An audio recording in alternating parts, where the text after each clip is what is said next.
அன்னாளுக்கு அழுகை என்பது பிள்ளை இல்லாதது நிமித்தம் வராது, பெனினால பார்த்தது நிமித்தம் தான் வரும்.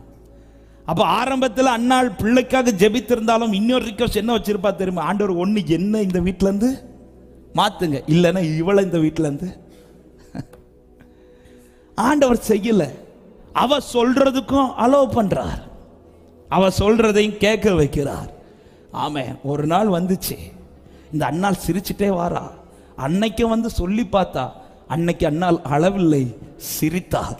ஆமென். இயேசுவின் நாமத்துல சொல்றேன், என்னைக்கு ஒரே போல இருக்காது சபையே.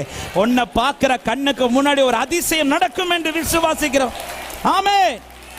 அவரை நம்பி இருந்த என் தலை குனிந்த கண்கள் கண்ட கண்கள் என் தலை நிமிர்ந்து நிற்கிறதை பார்க்க வைப்பார். தரிசனத்தை பெற்ற யோசேப்பு குளிர் கிடந்த பார்த்த அதே கண்கள், அதே யோசேப்பு அதிபதியாய் அரண்மனையில் இருக்கிறதையும்